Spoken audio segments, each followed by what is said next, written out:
आप देख रहे हैं श्री हरि कृपा आश्रम चैनल। संस्थापक स्वामी श्री हरि चैतन्य पुरी जी महाराज।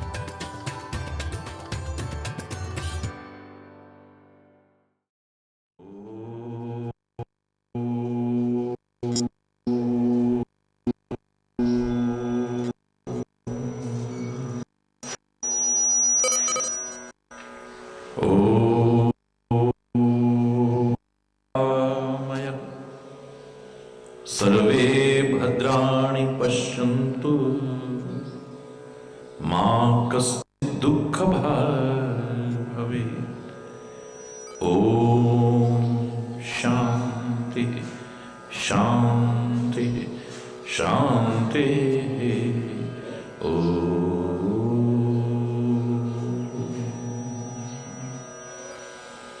त्वमेव माताश्च पिता त्वमेव, त्वमेव बन्धुश्च सखा त्वमेव, त्वमेव विद्या द्रविणं त्वमेव, त्वमेव सर्वं मम देव देव। ॐ शान्ति शान्ति शान्ति।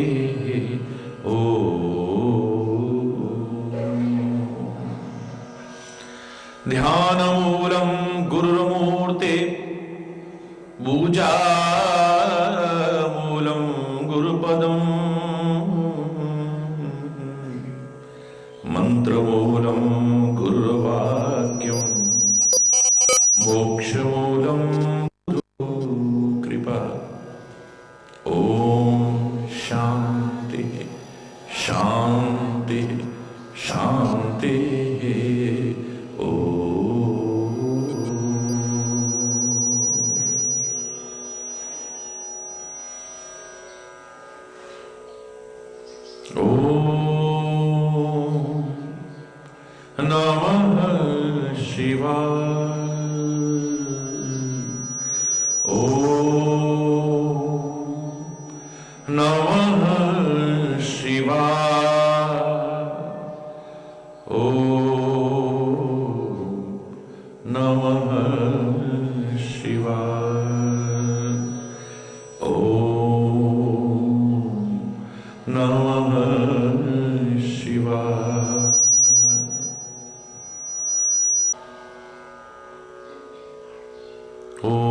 नमः शिवाय।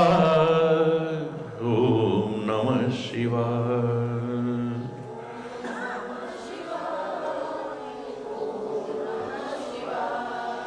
ॐ नमः शिवाय। ॐ नमः शिवाय। ॐ नमः शिवाय। ॐ नमः शिवाय।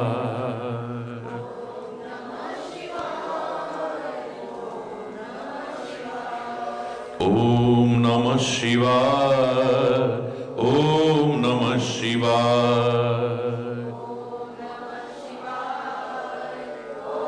नमः शिवाय। ॐ नमः शिवाय।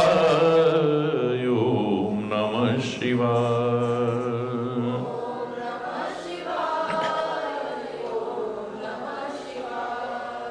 हरि बोल हरि बोल, हरि बोल हरि बोल, हरि बोल हरि बोल, हरि बोल हरि बोल।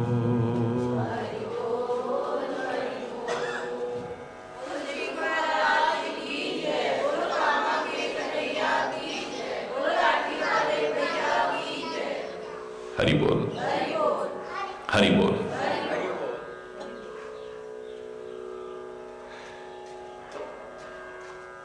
तप आधार सब सृष्टि भवानी।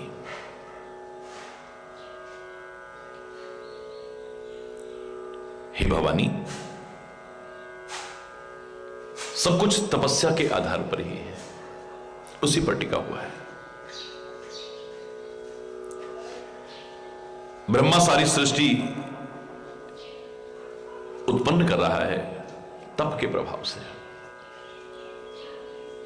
विष्णु सारी सृष्टि का पालन कर रहा है तप के प्रभाव से। शंकर नवसृजन के लिए संहार कर रहा है तपस्या के प्रभाव से। शेष सारी पृथ्वी का भार धारण करता है तपस्या के प्रभाव पर।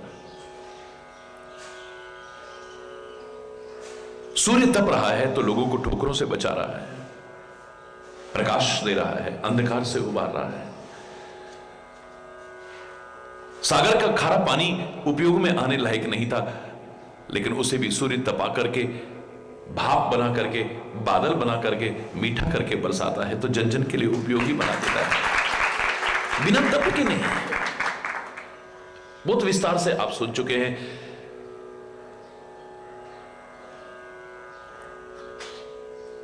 मैं नहीं कह रहा कि आप जंगलों में चले जाएं, हिमालय की कंदराओं में चले जाएं या हिमालय की चोटियों पर चले जाएं। मैं नहीं कह रहा कि आप जटाएं बढ़ा लें या विभिन्न प्रकार के वस्त्र या चिन्ह धारण कर लें। मैं नहीं कह रहा कि आप एक टांग पर खड़े होकर के कठोर तप करें, भूखे रहें, प्यासे रहें, गर्मी सर्दी वर्षा सहन करें। प्रासंगिक भी नहीं है आपके लिए।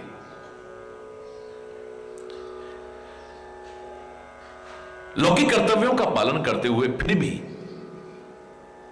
आनंद तब है कि आप जहां रह रहे हैं वो एक तपश्चर्या केंद्र बन जाए। आप जो कुछ भी कर रहे हैं वो तपश्चर्या परिपूर्ण हो जाए। आनंद तब है जब आप अपने ग्रस्त को ही एक तपोवन बना करके दिखा दें। आपका अंग प्रत्यंग तपस्वी बन जाए। जो मैंने कहा था, इन आंखों से जो देखना चाहिए, जो नहीं देखना चाहिए, जैसे देखना चाहिए, जैसे नहीं देखना चाहिए, जिसको देखना चाहिए, जिसको नहीं देखना चाहिए, ये आ गया, आपकी आंख तपस्वी बन जाएगी। इन कानों से क्या सुनना चाहिए और क्या नहीं सुनना चाहिए, किनकी संगति में बैठकर के सुनना चाहिए, इसे सूप की तरह बना करके सुनना चाहिए। सार सार को ग्रहण करे, थोथा दे उड़ाए। आपके कान भी तपस्वी बन सकते हैं। नासिका से क्या सूंघना चाहिए, क्या नहीं सूंघना चाहिए, अगर इस नासिका को आ गया, नशेबाजों के साथ बैठ करके, मांसाहारियों के साथ रह करके, गंदे खान पान वालों के साथ रह करके दुर्गंध का ही सेवन करोगे। इन नासिका क्या सूंघना है और क्या नहीं सूंघना है, आपको आ गया और अपना लिया। मैं दावे से कह रहा हूं, आपकी नाक भी तपस्वी हो सकती है। इस मुख से क्या भक्षण करना चाहिए, क्या भक्षण नहीं करना चाहिए, भक्ष्य और अभक्ष्य का विचार आ जाए। क्या ग्रहण करना चाहिए, कितना ग्रहण करना चाहिए, आपका मुख तपस्वी बन जाएगा। इस वाणी से क्या बोलना चाहिए, कैसे बोलना चाहिए, किस बोलना चाहिए,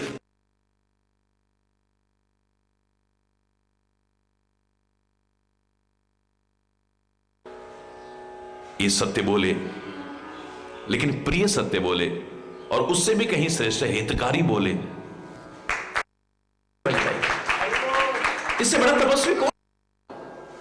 बड़े बड़े तपस्वी लाखों वर्ष तपस्या करने के बाद भी क्रोध पर विजय नहीं पा पाए, दुर्भावनाओं को नहीं जीत पाए हैं, विकारों को नहीं जीत पाए हैं। लेकिन ये 32 दांतों के बीच रहने वाली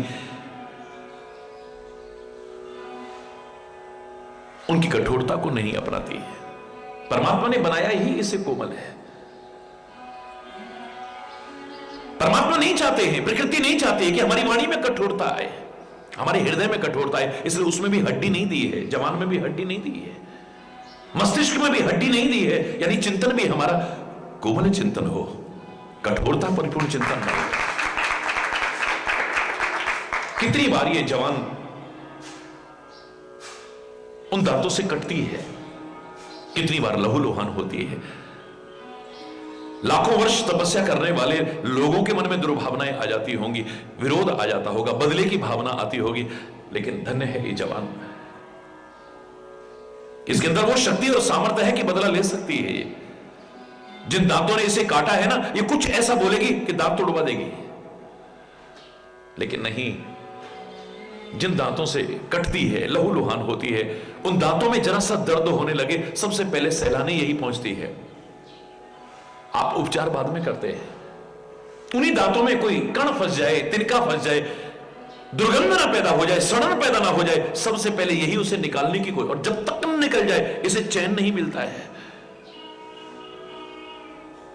और सचमुच प्राकृतिक व्यवस्था को बरकरार रखते हुए इसके अंदर आप कठोरता न आने दो, इसके अंदर दुर्भावनाएं न आने दो।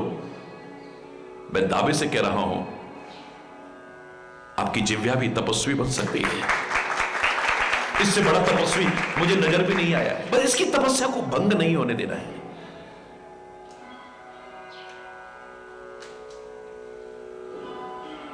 मन मस्तिष्क में क्या विचार आने चाहिए और क्या नहीं आने चाहिए,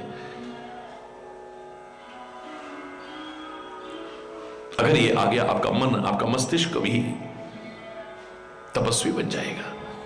इस हृदय में कैसी भावनाएं आनी चाहिए, अगर आप इस चीज को अपने जीवन में अपना लेते हो, मैं दावे से कह रहा हूं, आपका हृदय भी तपस्वी बन जाएगा। विष पिया है लोकोपकार के लिए मेरे महादेव ने, मेरे भोले भंडारी ने, मेरे नीलकंठ ने। इतना हलाहल कालकूट विष का पान करके भी ना तो उसे बाहर उगला है, लोगों को नुकसान पहुंचाएगा। कितनी बार आपको भी विष के घूंट पीने पड़ते हैं, हमेशा अमृत नहीं मिलता है। कितनी बार कभी अपनी इज्जत के लिए विष के घूंट पीते हो, कभी शांति बनी रहे इसके लिए विष के घूंट पीते हो। पता नहीं गाय गाय के लिए विष के घूंट पीने पड़ते हैं, किसको नहीं पीने पड़ते हैं, कब नहीं पीने पड़ते हैं। हमेशा अमृत नहीं मिला है।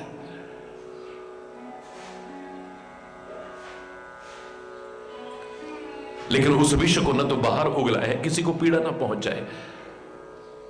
और जिस हृदय में परमात्मा को निवास दिया है, सद्भावनाओं को निवास दिया है, उस हृदय में भी विष को नहीं आने दिया है, गले में ही धारण कर लिया है, अंदर भी नहीं जाना चाहिए। अगर ये दिल में जहर आ गया तो फिर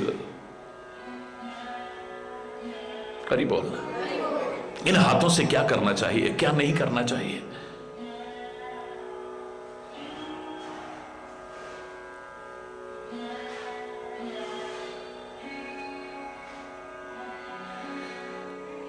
कर्म, अकर्म और विकर्म का आपको एहसास हो जाए।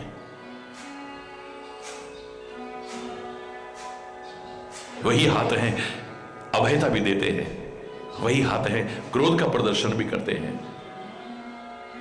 वही हाथ है कामुकता का प्रदर्शन भी करते हैं, वही हाथ है ममत्व और अपनत्व का प्रदर्शन करते हैं, वही हाथ है ऑपरेशन करके लोगों को जिंदगियां देते हैं, वही हाथ है किसी की हत्या भी करते हैं, वही हाथ है किसी गिरते को उठाते भी हैं और उठते हुए को गिराकर धक्का देकर के गिराने वाले भी यही हैं, कोई और नहीं है। उबारने वाले भी यही हैं, डुबोने वाले भी यही है।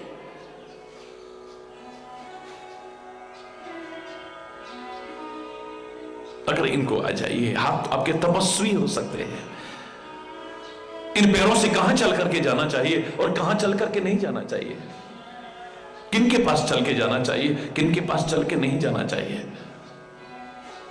तुमको कितनी बार कहा वहां मत जाया करो, फिर तो पता नहीं, मैं भी सोचता हूं ना जाऊं, पर पता नहीं मुझे क्या हो जाता है, फिर मैं चल देता हूं। कंट्रोल नहीं है, नियंत्रण नहीं है। मैंने आपसे कहा था ये इंद्रियां, मन घोड़ों की तरह है, इन पर यदि नियंत्रण ना हुआ, ये हमारे वश में ना हुए, तो कब खड्डे और खाई में गिरा देंगे पता भी नहीं चलेगा। और ये अगर हमारे नियंत्रण में रहे, हमारी जीवन यात्रा को निर्विघ्न पूर्ण कराएंगे। आपके पैर तपस्वी बन सकते हैं, आपका रोम रोम तपस्या कर सकता है, लेकिन इतना निश्चित है कि तपस्या के बिना कुछ नहीं है। माता पिता धर्म संकट में पड़ रहे हैं, तो नन्ही सी कहे जाने वाली मेरी जगदंबिका, मेरी भवानी, माता पिता को उस भ्रम से उभारने की कोशिश कर रही है। मां, एक सपना आया मुझे, एक सुंदर गौर सुविप्रवर, सुंदर गौर वर्ण के सुविप्रवर मेरे को उपदेश दे रहे थे इस प्रकार से, तब आधार सब सृष्टि भवानी। हे भवानी, तपस्या के आधार पर ही सारी सृष्टि है। करो जाए तप अस जिए जानी, ऐसा हृदय में विचार करके तप करो। इसलिए मां, आप परेशान मत हो। मैंने आपसे कहा था, पार्वती को मेरे महापुरुषों ने कहा है, यह श्रद्धा का प्रतिरूप है, प्रतीक है श्रद्धा का। भोलेनाथ विश्वास के प्रतीक है। भवानी शंकरो वंदे श्रद्धा विश्वास रूपिणो, याभ्याम बिना न पश्यन्ति सिद्धः स्वान्तस्थमीश्वरम्। अंतःकरण में स्थित ईश्वर को भी जिस श्रद्धा और विश्वास के अभाव में हम नहीं देख सकते हैं, उसी के साक्षात प्रतीक हैं भगवान शिव और पार्वती। ये श्रद्धा कहां आ सकती है? ये श्रद्धा कहां पैदा होगी? बोलो ना। मैना के घर में होगी। मैना का तात्पर्य है मैं ना रहे जहां, तू ही तू है, तू ही तू है, वहीं पर पैदा हो सकते हैं। कभी सोचा आपने कितनी बार इसका नाम बोला होगा, लेकिन इस नाम में क्या छुपा हुआ है? जहां अहंकार है वहां श्रद्धा नहीं आ सकती है, और जहां श्रद्धा नहीं है वहां पर परमात्मा कैसे होंगे?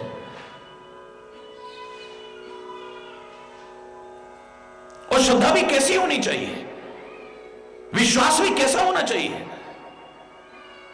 ये पर्वतराज की पुत्री है, जो प्रतीक है अडिगता का, अचलता का, जो कभी चलाए मान ना हो, ऐसा अडिग, ऐसा अचल विश्वास और श्रद्धा हो। शिव क्यों नहीं मिलेगा? श्रद्धा उत्पन्न कहां होगी, पैदा कहां होगी, किसके घर में होगी, किसके घट में होगी? मैं ना, हरि बोलना। इसको पैदा करने वाली का नाम क्या है? बोलो ना, मैना है। और हिमवंत इसके पिता है, जो क्रोध और आवेश में नहीं रहते हैं, हिमवंत है, शीतल है।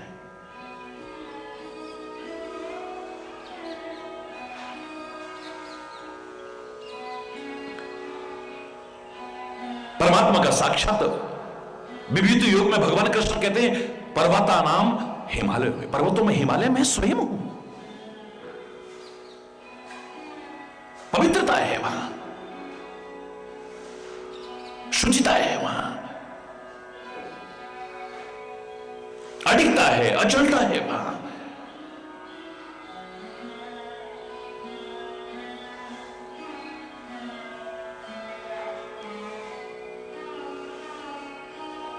ऐसा हो जाए वो न मिले, हो नहीं सकता है। जब मैं था तब हरि नहीं, अब हरि है मैं नहीं, मैं नहीं। हरि बोल। जब मैं था तब हरि नहीं, जब तक मैं है, अहंकार है, तब तक परमात्मा नहीं है। और जहां परमात्मा आ जाते हैं, उनके प्रति श्रद्धा, विश्वास, प्रेम आ जाता है, नहीं दे सकते, मैं ना रहेगी फिर। और जहां मैं ना रही, जहां मैं ना रही, वहां पर पार्वती रूपी श्रद्धा न आए और वो शिव को पाकर के न दिखाए, ऐसा हो ही नहीं सकता है।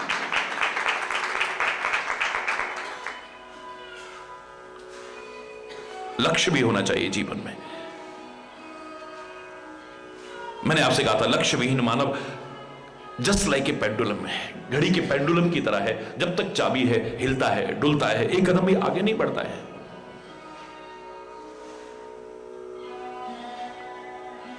ऐसे ही जिसके जीवन में लक्ष्य नहीं है, कोई एम नहीं है, कोई सारी जिंदगी जब तक श्वास रूपी चाबी है, हिलता डुलता है, कुछ ना कुछ करता तो है, लेकिन उपलब्धि शून्य नजर आती है। क्या पाया?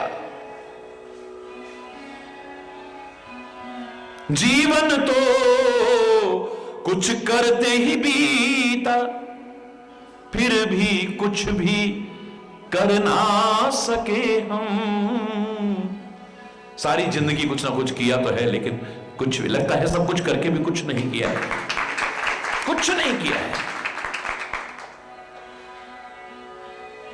क्या है जीवन का तुम्हारा लक्ष्य? किसने परमात्मा को, यद्यपि वो अप्राप्त तो नहीं है, अप्राप्त तो नहीं है, लेकिन प्राप्ति की स्मृति जागृति अपने जीवन का एक लक्ष्य बना लिया है। पाके रहेंगे हम, जो अपना होते हुए, करीब होते हुए भी हमें दूर सा अज्ञानता के कारण लगता है। किसी ने राष्ट्र प्रेम को अपने जीवन का लक्ष्य बना लिया, लक्ष्य है उनके जीवन में। उन लोगों के लक्ष्य के कारण ही तो हमें आजादी मिली और आजादी बरकरार है, वरना तो है? किसी ने सेवा को ही जीवन का लक्ष्य बनाया, सेवा को ही, मुझे सेवा करनी है बस।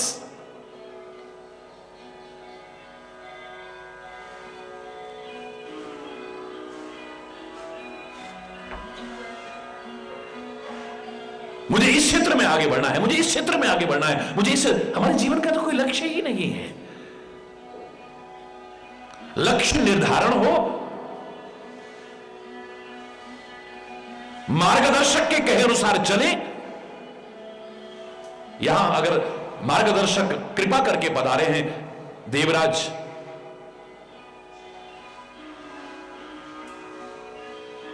मुनिराज नारद जी महाराज गुरु मिले हैं, तो उन्होंने कहा कि जाओ तपस्या, इतनी सुकुमार है, गोदी में है, अभी तो खेलती है। ये नहीं कहा कि मेरी कोई उम्र है अभी तपस्या करने की है।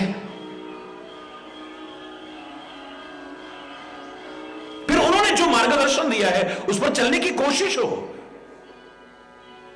जो बाधक बनने की कोशिश करे उनको भी साधक बनाने की कोशिश हो।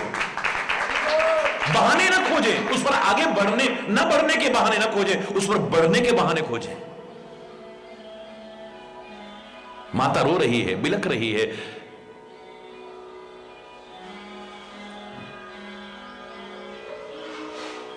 पिता से कह रही है कि जो घर वर कुल होए अनुपा, अनुपम घर हो, घर वर कुल ये सब अपने अनुरूप हो तो विवाह करेंगे, न तो कन्या वर रही कुमारी, कुमारी रह जाए वो ज्यादा बेहतर है।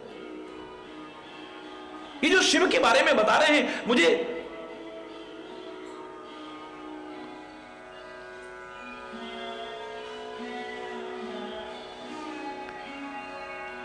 जिस पार्वती ने लक्ष्य बना लिया है शिव को पाना, शिव माने कल्याण को पाना। आनंद तब है जब हमारा भी कल्याण हो और उनके भी कल्याण के भागीदार बने। जीवन का लक्ष्य बना लिया है, कोई बाधा ना टिक पाए। माता पिता बच्चों को समझाते हैं या बच्चे माता पिता को समझाते हैं? बोलो ना, बोलो। माता पिता बच्चों को समझाते ना, मात पिता ही समबहु विधि समझाई। एक तरह से नहीं, नन्ही सी पार्वती जिसने अपने पिता का नाम रोशन कर दिया, अपने कुल का नाम रोशन कर दिया है। जिन बेटियों पर हमें नाज है, क्योंकि जब भी हम पार्वती कहते हैं पिता का नाम आता है पर्वतराज। बेटा तो पिता का नाम हटाएगा, क्षमा चाहते हुए कहूंगा मैं, आपको पुत्र भी मिले पुत्री भी मिले, आप पुत्र को रत्न मिले मेरे समझें, कोई विरोध नहीं, लेकिन पुत्री को भी कांच का टुकड़ा न समझें, ये तो जरूर कहूंगा। जैसे ही हरि बोल होगी ना, सबसे पहले बेटा पहुंचेगा, ये मकान की रजिस्ट्री में से पिताजी का नाम हटा के मेरा लगा दो, सबसे पहले वही करेगा। ये बैंक अकाउंट में अब मेरा नाम चढ़ा दो, हटाओ उसे। ये जमीन में से उनका नाम हटा के मेरे नाम कर दो, हरि बोलना। नहीं होगा, बोलो होगा कि नहीं होगा? तो सबसे पहले काम हुई।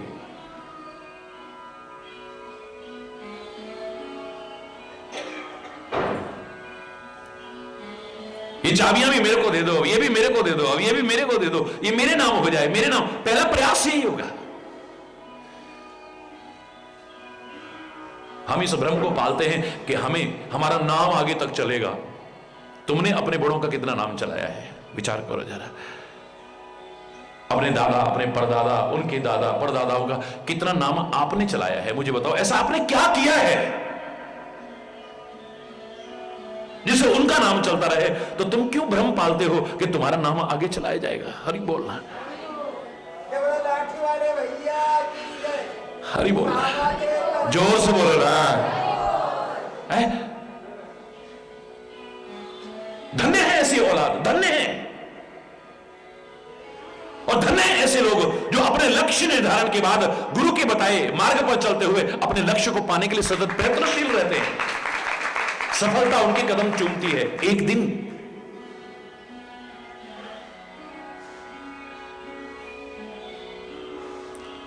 मात पितई बहुविधि समुझाई,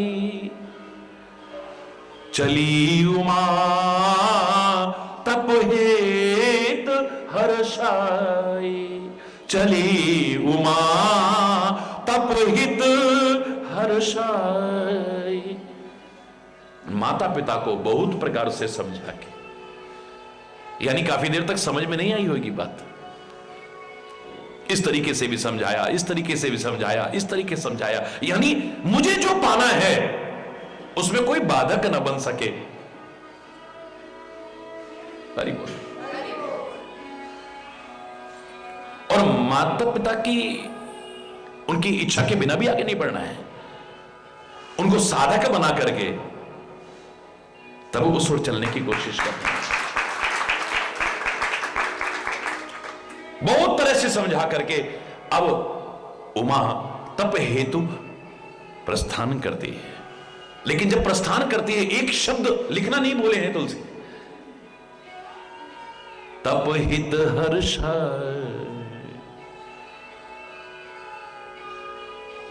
हर्षित होकर के जा रही है, मुंह लटका के नहीं जा रही है, उदास होकर के नहीं जा रही है। मैंने आपसे कहा था, सेवा के मार्ग पर चलना चाहो, भक्ति के मार्ग पर चलना चाहो, या मैं कह दूं किसी भी अपने लक्ष्य की ओर आगे बढ़, हर्षित होकर के चलना। क्योंकि तप में तो कष्ट ही कष्ट मिल रहे हैं ना। मजा तब है जब हंसते हंसते सहन करें। हमें तो जरा सा कष्ट मिलता है, हम क्या श्रद्धा बढ़ाएंगे, क्या विश्वास बढ़ाएंगे, क्या भक्ति बढ़ाएंगे, सबसे पहले वही खत्म होता है हमारा। हरि बोलना। और एक बार चला जाता है तो जल्दी से नहीं आता है। कहते 3 जने एक साथ बैठे हुए थे, पैसा भी बैठा हुआ था। हरि बोलना, जोर से बोलना।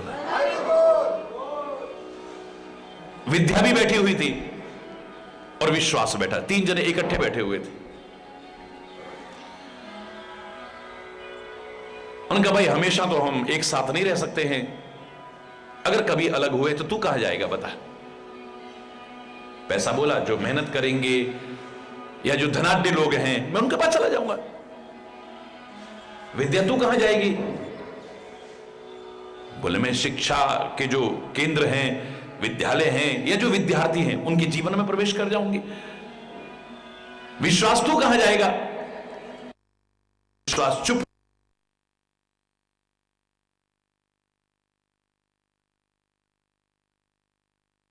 श्रद्धा एक बार चली जाए ये वापस नहीं लौटते हैं। इत्र की शीशी से निकला हुआ, हो सकता है खुली हुई शीशी का भी इत्र न उड़े, हो सकता है, जबकि ऐसा संभव नहीं है। इत्र की शीशी को आप खोल के रख दो, हो सकता है कि वो न उड़े।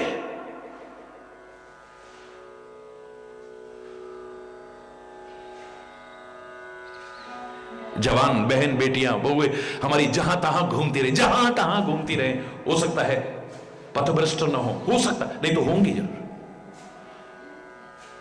हो सकता है ना हो। एक बार ये असंभव चाहे ना हो, लेकिन विश्वास अगर एक बार उड़ गया खत्म हो जाएगा, नहीं रहेगा, ये नहीं बचेगा। इसलिए इसे संभाल के रखो।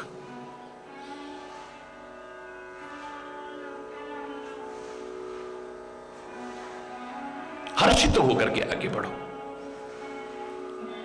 सारी दुनिया जानती है महाराज जी कितनी भागदौड़ करते हैं। मैंने क्या कहा था, एक व्यक्ति, महाराज जी आपकी कृपा से मेरे को बड़ा अच्छा रोजगार लग गया, बहुत दिन से भटक रहा था, लेकिन महाराज जी कृपा करो मेरी कहीं और नौकरी लग जाए। क्यों? इतनी अच्छी नौकरी लगी है, उसे छोड़ के कहीं और क्यों जाते हो? यहां मेहनत बहुत है। मैंने कहा फिर गुरु दूसरे ढूंढो। तुम्हारे महाराज जी सुबह 2:30-3 बजे उठ करके रात 12 साढ़े 12 बजे तक भागदौड़ कर सकते हैं, व्यस्त रह सकते हैं, और तुम हरि बोलना है? नहीं, फिर तुम गलत जगह पर आ गए हो।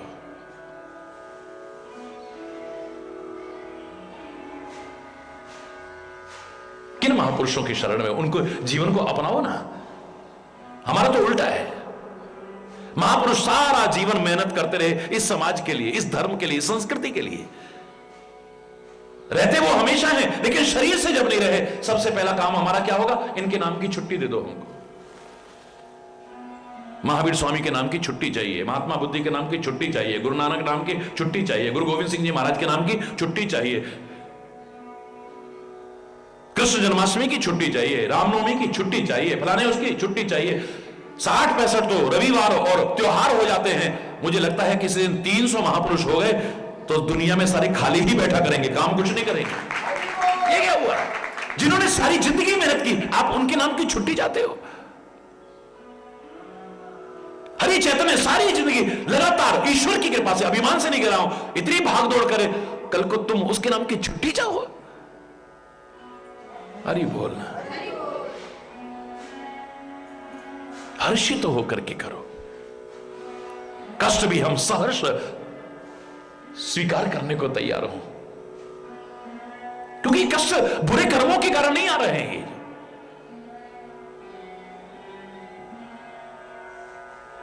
बुखार में तप रहे हैं, वहां कुछ और कारण हो सकता है। आपने नहीं पढ़ाई करी है, अब धूप में तपते हुए पत्थर तोड़ रहे हैं, एक अलग विषय हो सकता है। अगर उस समय तपस्या परिपूर्ण जीवन जीते हुए कष्ट उठा लिए होते तो आज तुम आराम कर रहे होते। विचार करिए, क्योंकि कष्ट, मैंने आपसे कहा था, कई बार संतों महापुरुषों के जीवन में भी हम देखते हैं वो कष्ट उठा रहे हैं, तो हमारे मन में कहीं संदेह ना आ जाए कि कष्ट तो बुरे कर्मों का परिणाम होता है, दुख तो बुरे कर्मों का परिणाम होता है। रामकृष्ण परमहंस को कैंसर था, गले का कैंसर था। जगत गुरु आदि शंकराचार्य भगंदर रोग से पीड़ित थे। स्वामी विवेकानंद डायबिटिक थे। बड़े बड़े महापुरुषों के जीवन को उठाओ, कैसे कष्ट, ये तो शारीरिक कष्ट है, वैसे कैसे कैसे कष्ट उठाए उन्होंने। अपूर्ण ज्ञान शंकाएं पैदा कर दिया। A little knowledge is always dangerous.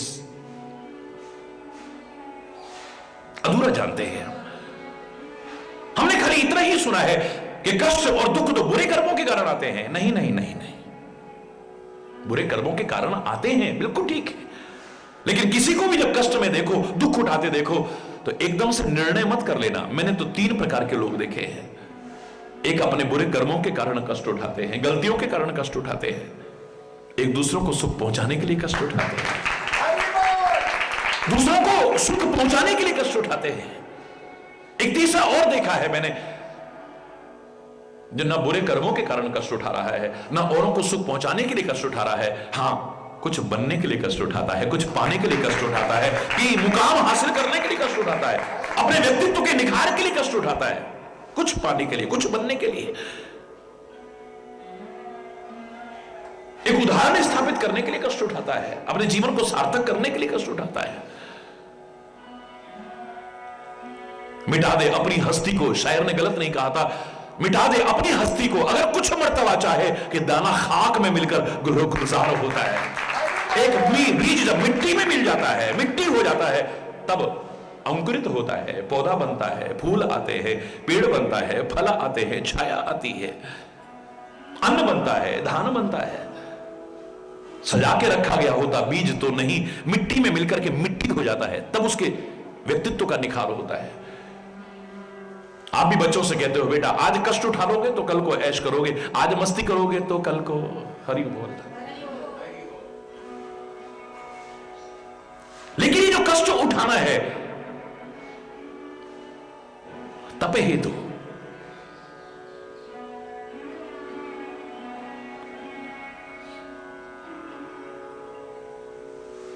हर्षित होकर के कर, प्रसन्नता हो मन में। हनुमान चला है भक्ति की खोज में, शांति की खोज में, सीता की खोज में। पहले शब्द से शुरू किया और अंत तक अनेक बार हर्ष, हर्षित हर्षित हर्षित हर्षित।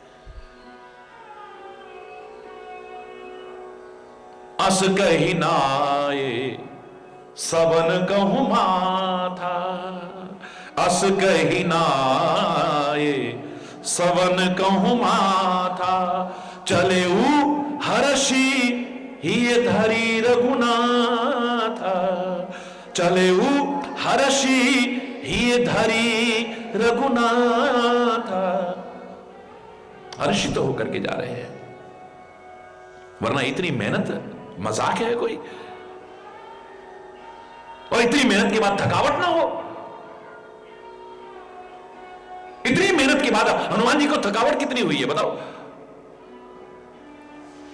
पूछ बुझाए खोए श्रम धरे लग रूप बहोर, जनक सुता के आगे ठाड़ भयो कर जोरी। पूरी लंका में आग लगाई है और पूछ बुझाई खोए श्रम, बस समुद्र में कूदे, पूछ बुझी, सब थकावट दूर। हरि बोल। इतनी तो महाराज जी आप इतनी भागदौड़ करते थकते नहीं हो? अरे शरीर है थकता होगा, लेकिन उतना नहीं जितना आपका। क्यों? काम को जितना भार समझ के करोगे, बोझ समझ के करोगे, मजबूरी समझ कर करोगे, तब जितनी थकावट होगी, इतना जब खुश होकर करोगे थकावट नहीं, कर्तव्य समझ करके करोगे थकावट नहीं होगी, उतनी नहीं होगी। आप घर में 2, 4, 5, 10 आदमी का भोजन बना करके कितना थक जाते हो, और यहां हजारों आदमी रोज आता है, आपको थकावट क्यों नहीं होती है?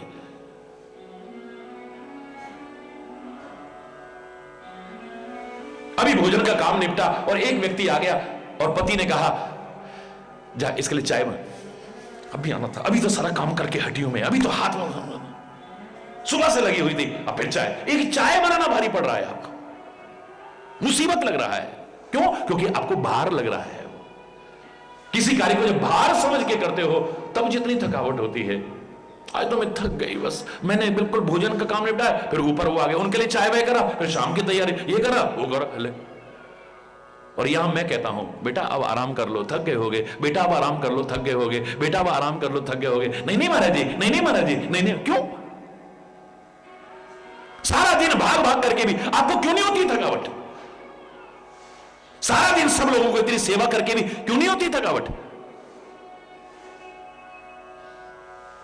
जिनको होती होगी अवश्य ही उन्होंने इसे कर्तव्य नहीं समझा है, या हर्षित होकर के नहीं कर रहे हैं, उसे भार समझ के करेंगे, अवश्य होगी थकावट। हरि बोल। जीवन के व्यक्तित्व के निखार के लिए, कुछ बनने के लिए, कुछ पाने के लिए कष्ट उठाने पड़ते हैं। क्यों ना उसे खुश होकर के उठाओ। हरि बोल। या तो कर्मों के कारण भी जो कष्ट आते हैं उनके लिए भी महापुरुषों ने क्या कहा था? गुरुद्वारे में जाओगे तो आपको सुनने को मिलेगा ना, क्या कहते हैं? तेरा पाना मीठा लागे। हमारे कर्मों के कारण भी जो मेरे ऊपर कष्ट आए हैं, यानी जो तू हमको दे रहा है, मीठा लग रहा है, अच्छा लग रहा है। अब कड़वा समझ के करो या मीठा समझ के करो, करना तो पड़ेगा।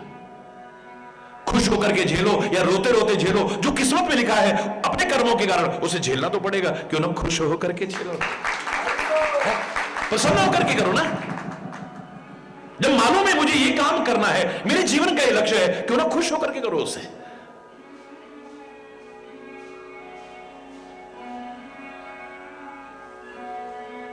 विषयों से मन उदास होना चाहिए, खिन्न होना चाहिए। भोगों से मन उदास होना चाहिए, खिन्न होना चाहिए। इस क्षेत्र में विलासिताओं से मन खिन्न होना चाहिए, उदास होना चाहिए। बाकी तो प्रसन्नता ही प्रसन्नता होनी चाहिए। मात पितई बहुविधि समुझाई, चली उमा तप हेतु हर्षा, तप हित हर्षाई। तप हेतु हर्षित होकर के जा रही है। प्रिय परिवार पिता और माता, भय विकल मुख आवना बाता। मोह के कारण माता पिता को, प्रियजनों को दुख होना स्वाभाविक है। हम दूसरे को देख करके तो गुण गा लेंगे।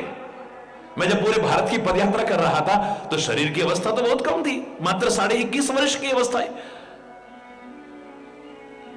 लोग रोते थे, बिलखते थे, साथ में क्या कहते, हाय कितने किस्मत वाले होंगे वो माता पिता, हाय कितने धन्य होंगे वो माता पिता जिन्होंने इनको पैदा किया है, कितने महान होंगे वो जिन्होंने इनको पैदा किया है। इनकी तो 7 पीढ़ियां तर गई, 7 पीढ़ियां तर गई। मैंने ऐसी एक माता जी से कहा, मैंने कहा माता जी आपका भी तो एक बेटा है, आप भी अपनी 7 पीढ़ियां तरा लो ना। वहां मोह अड़े आ जाता है। गरीब बोलना दूसरा करता है तो बहुत अच्छा लगता है, बहुत अच्छा लगता है। कोई अपने परिवार का कोई बच्चा दिमाग खराब हो गया है, ये कोई उम्र है क्या भक्ति करने की, ये कोई उम्र है क्या इधर जाने की, अरे जब आएगी तब करना। आएगी नहीं आएगी कोई गारंटी है क्या? एक क्षण का तो भरोसा नहीं है। क्षणभंगुर जीवन की कलिका, कल प्रातः को जाने खिली ना खिली।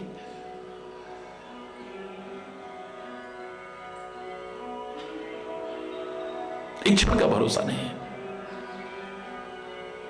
दूसरा वो है, कितने किस्मत वाले हैं, देखो सेवा कर रहे हैं, अपने परिवार का कोई आएगा, दिमाग खराब हो गया है, पागल हो गए, अभी तो होके आए हो, बार बार जाने की क्या जरूरत है वहां पे।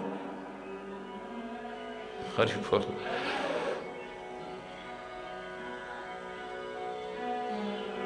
मोह अड़े आ जाता है।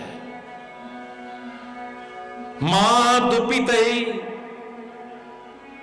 बहुविधि समुझाई, प्रिय परिवार पिता और माता, भय विकल व्याकुल हो गए।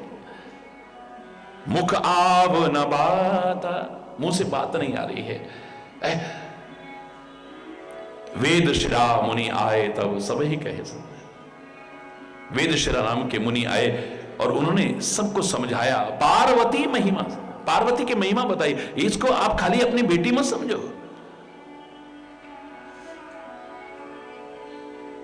पार्वती महिमा सुन रहे प्रबोधि, बुद्धि के पर्दे खुल गए।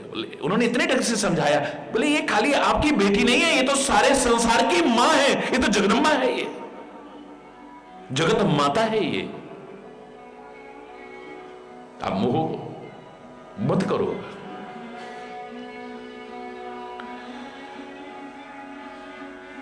जिसने जीवन में आगे बढ़ना है फिर इधर उधर नहीं देखता है, अर्जुन की तरह अपने लक्ष्य पर निगाह रखता है। लक्ष्य से निगाह हटी नहीं कि बस हरि बोलना। उर्धरि उमा प्राणपति चरणा, जाय विपिन लागी तप करना। हृदय में प्राणपति के चरणों का स्मरण करके, भगवान शिव के चरणार बिंदु को धारण करके वन में जाकर के तप करने लगे। वन शब्द तो जुड़ना चाहिए, वो वन अब छोड़ ही नहीं रहे। यहां ब्रज में भी 12 वन थे कभी, जिनमें से पंचम प्रमुख वन काम वन था, जो भगवान की लीलाओं का प्रमुख केंद्र रहा है, जिसे अब कामा कहते हो। कहां है वन? फिर से लगाने चाहिए हमें वृक्ष। अपने हितैषी उन वनों को, वन जीवों को सफाया करके अपने लिए विपत्तियां बुला रहे हैं। ये प्राकृतिक आपदाएं जहां हमारे हृदय में पीड़ा देती हैं, दुख देती हैं, व्यथित करती है हमारे हृदय को, चाहे वो जापान में आए, चाहे कहीं पर भी आए, चाहे भारत में आए। जब विनाश होता है तो हृदय को पीड़ा होती है, दिल भर आता है, आंखें छलक आती हैं, लेकिन साथ ही विचार आता है, इसको बुलाया किसने? प्रकृति से खिलवाड़ करके, प्रकृति से छेड़छाड़ करके, प्रकृति के नियमों की अवहेलना करके, ये प्राकृतिक आपदाओं को हमने स्वयं आमंत्रित किया है। ये प्रकृति हमारी जन्मदात्री मां से ज्यादा हमारी रक्षक है, लेकिन जब हम इससे छेड़छाड़ करते हैं, खिलवाड़ करते हैं, इसके नियमों की अवहेलना करते हैं, ये भक्षक भी बन जाती है। हरि बोल। फिर बाढ़ आता है, सुनामी आती है, भूकंप आता है, सूखा पड़ता है।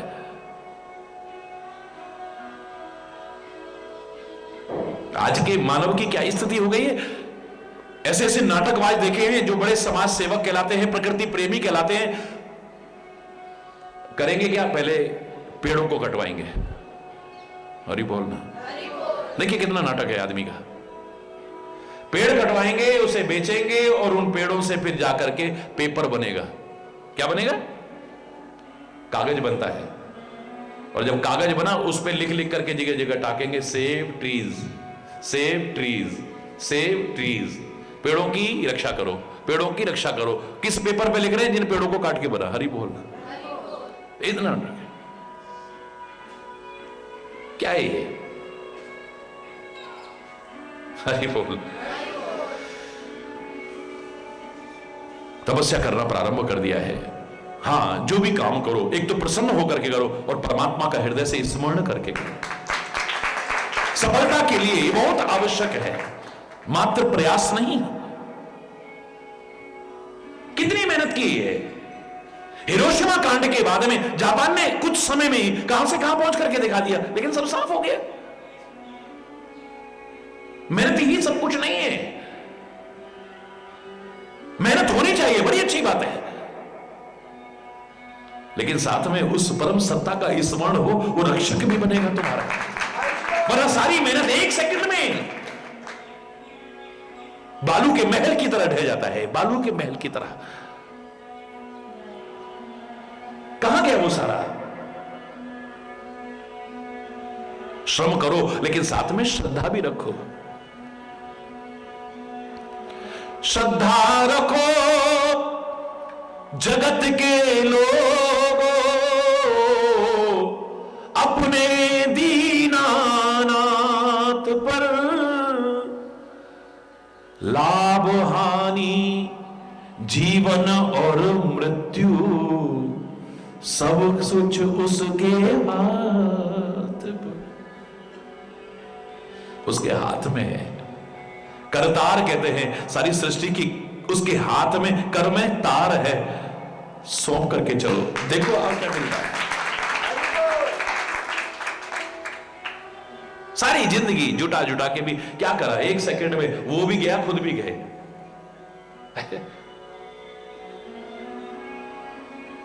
हरि बोल।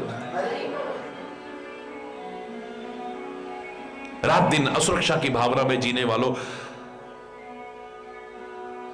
खौफ के वातावरण में जीने वालों, भय और आतंक के वातावरण में जीने वालों, इस संसार के लोगों, मैं तो इतना ही कहूंगा, अपना कर्तव्य करना, लेकिन उसका स्मरण करके करना। अगर सफलता चाहते हो तो वो बचाने पर आता है तो कोई मार नहीं सकता है। जाको राखे साइयां मार न सके कोई, बाल न बांका कर सके चाहे सब जग वैरी होए।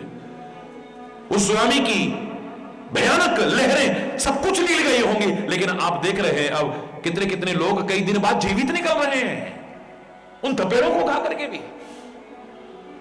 वो कल को मेरी तरह गाएंगे, पतवार के बिना ही मेरी नाव चल रही है, तूफान में भी देखो ये जोत जल रही है, अपनी कृपा के जल से मुझको भिगो रहा है, करते हो तुम कन्हैया मेरा नाम। ये मैं ना रहे बस, मैं ना होता तो, अरे तू ना होता तो, हरि बोल, ये दुनिया थोड़ी रुक जाती कभी। हाँ? तेरे जैसे लाखों आए, लाखों इस माटी ने खाए, रहा ना नाम निशान ओ बंदे, हरि बोल। ये दुनिया चलती रहती है।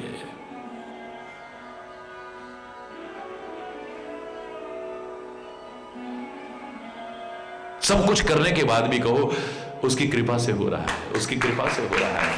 परमात्मा की कृपा, गुरुओं का मार्गदर्शन, बड़ों के आशीर्वाद, सबकी शुभकामना और मेरी मेहनत, ये सब मिलकर के रंग लाई है। ये निकलना चाहिए। हरि बोल।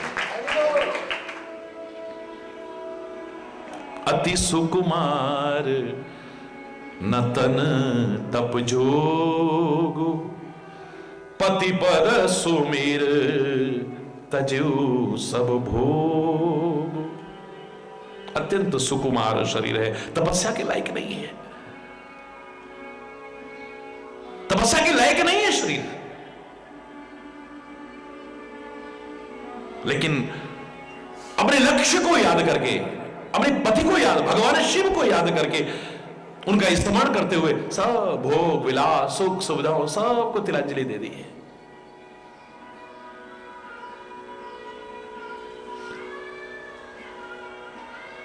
नित नव चरण उपज अनुराग।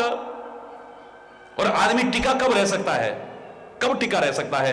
जब नित्य नया स्नेह पैदा हो, नित्य नया स्नेह पैदा हो। रिश्तों में जब तक हम नित्य नवीनता नजर नहीं आएगी, वो रिश्ते कभी भी स्थायी नहीं रह पाएंगे, याद रखना। चाहे वो रिश्ता आपका लौकिक रिश्ता हो, चाहे पारलौकिक रिश्ता हो, नित्य नवीनता नजर आनी चाहिए। गंगा इत्यादि से हमारा मां बेटे का रिश्ता कब का जुड़ा हुआ है और आज तक जुड़ा है, आगे भी जुड़ा रहेगा। क्यों? क्योंकि उसमें नित्य नवीनता है। हमें लगता है हम तो इसी जल में रोज नहाते हैं, नहीं नहाते हो, वो कब का निकल गया आगे, अब तो नया आ रहा है। नित्य नवीनता है। दुनिया के लोगों को देख करके आपका मन तृप्त हो सकता है, आकर्षण आपके मन से खत्म हो सकता है, आपके नेत्रों का आकर्षण खत्म हो सकता है, लेकिन महापुरुषों के प्रति वृद्ध हो गए हैं, चाहे झुर्रियां पड़ गई है, चल भी नहीं पा रहे हैं, बड़े उस पर बिठा करके ले जा रहे हैं, लेकिन उनके प्रति वही श्रद्धा उमड़ रही है, वही प्यार उमड़ रहा है, वही आकर्षण है, फिर भी उनकी झलक पाने को दुनिया तरस रही है। क्यों? क्योंकि नित्य नवीनता नजर आती है, नित्य नवीनता नजर आती है। एक कितना भी महान उपन्यास क्यों ना हो, कितनी भी महान कृति क्यों ना हो, आप एक बार पढ़ोगे, 2 बार पढ़ोगे, 4 बार पढ़ोगे, 40 बार पढ़ोगे, 400 बार पढ़ोगे, इससे ज्यादा नहीं पढ़ पाओगे। सारी जिंदगी कहा जाए इसी को पढ़ते हुए निकाल दो, पागल हो जाओगे। लेकिन रामायण को, गीता को, मानस को, भागवत को, गुरु ग्रंथ को, कुरान को, बाइबल को सारी जिंदगी पढ़ते रहे, पर आकर्षण खत्म नहीं हुआ। क्यों? क्योंकि नित्य नवीनता नजर आती है, नित्य नवीनता नजर आती है। एक ही चौपाई को मैं जब चाहे 100 बार बोलूं, 100 बार नहीं नजर आती है। कुछ नया भाव आता है, कुछ नया भाव आता है, नया भाव आता है। कितना कुछ कहने के बाद भी लगता है अभी कुछ कहना बाकी है, हरि बोलना। एक एक शब्द पर सारी जिंदगी भी बोले तो लगेगा कम है। उस शब्द में क्यों इतना हो रहा? क्योंकि उसमें नित्य नवीनता नजर आ रही है, नित्य नवीनता नजर आ रही है।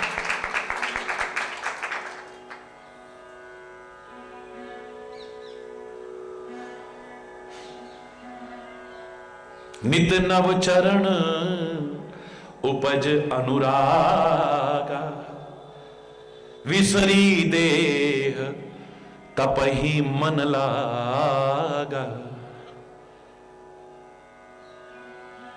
ध्यान उसका रहे, देह का नहीं।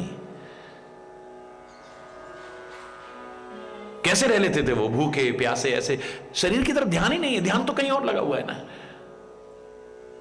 फिर ये नहीं रहता मेरी आंखों को क्या अच्छा लगता है, मेरे कानों को क्या अच्छा लगता है, मेरी जबान को क्या अच्छा लगता है, मेरे मुंह को क्या अच्छा लगता है, मेरे हाथों को क्या अच्छा लगता है। नहीं, मेरे शरीर को क्या अच्छा लगता है, वो नहीं है। शरीर पे तो है ही नहीं है। जब तक इससे ऊपर नहीं उठे, इस मार्ग में आगे नहीं बढ़ पाएंगे। नित्य नया इसलिए ही पैदा हो रहा है। शिव के चरणों में विसरी देह, शरीर की सुधबुध भी भूल गए।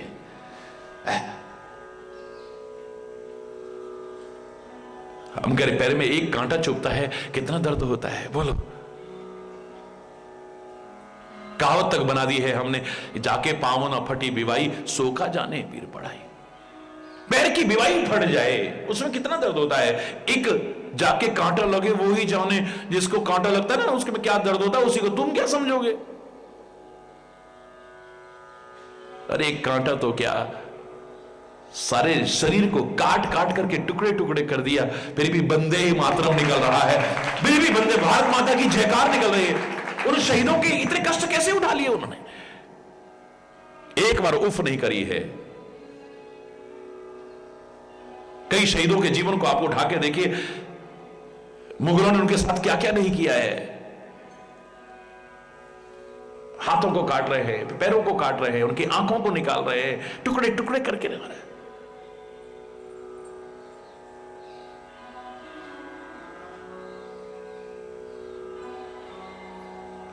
उन महापुरुषों को देखिए जिनको गरम गरम तवों पर रखा जाता था, ऊपर से गरम गरम बालू डाली जाती थी, उन पर नीचे आग जला दी जाती थी। कैसे सहन कर लेते थे। गरम जमीन पर पैर रखते ही हमारी हालत खराब हो जाती है। सेवा, भक्ति, ज्ञान, ये देहाध्यास को ही तो खत्म करते हैं। उठने लगता है इससे आदमी, एहसास ही नहीं है। दुख और सुख का अनुभव तो मन ही करेगा ना। जब मन कहीं और लग गया है तो दुख सुख का अनुभव कौन करेगा।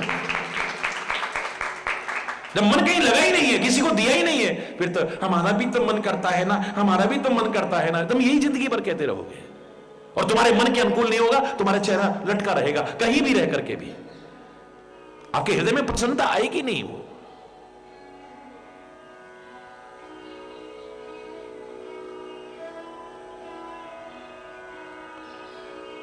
हमारा भी तो मन करता है ना महाराज जी आपको अपने हाथ से बना के, हमारा भी तो मन करता है ना महाराज जी आपके चरण दबाए, हमारा भी तो मन करता है ना महाराज जी ये करे। हमारा मन तुम जिंदगी में कभी संतुष्ट नहीं हो पाओगे जब तक कि हमारा मन रहेगा।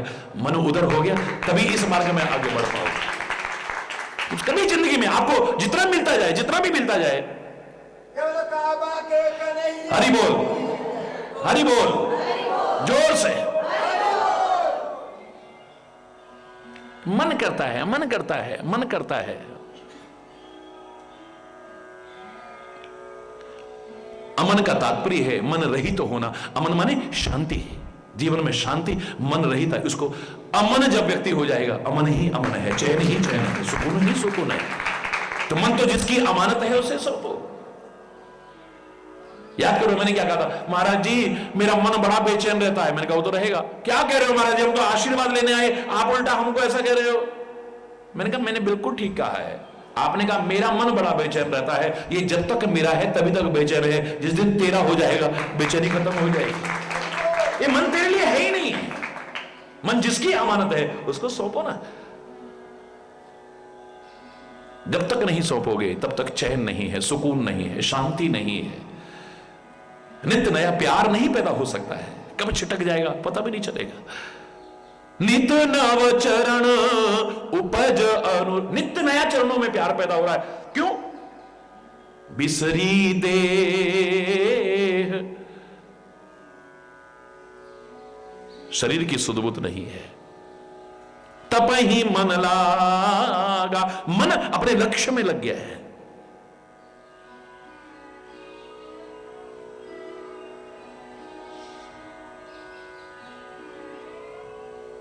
इधर उधर नहीं भटक रहा है।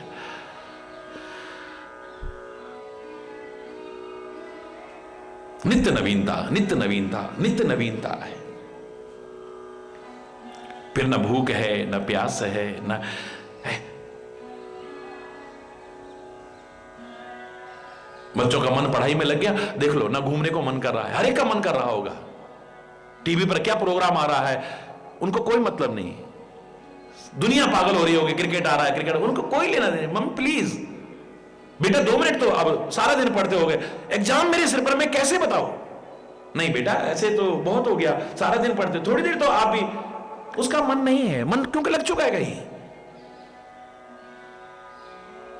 लक्ष्य पर जब निगाह है और मन कहीं दे चुका है तो अब मन नहीं है। मनोरंजन का मन औरों का करेगा, उसका नहीं करेगा। घूमने का मन औरों का करेगा, उसका नहीं करेगा। कुछ खाने पीने का चस्का औरों को लगेगा, उसको नहीं लगेगा। हरि बोल, है ही नहीं।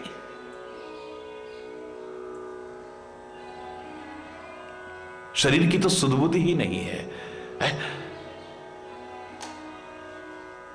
हरि बोल। फिर कहां भूख, कहां प्यास। फिर आप सुनते हो कितना कठोर तप किया है पार्वती ने। क्या क्या शेषकल आज यहीं पर अगर कोई गलत शब्द निकला हो उसके लिए क्षमा चाहता हुआ अपनी वाणी को विराम दूंगा। एक बार जोर से बोलेंगे, धर्म की, अधर्म का, प्राणियों में, विश्व का, गौ माता की, भारत माता की, गंगा माता की, संत समाज की, भारत की देवियों की, भक्त समाज की,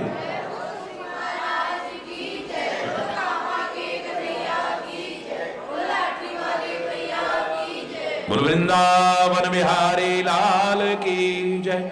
जय जय श्री राधे श्याम राम। हरि बोल, हरि बोल।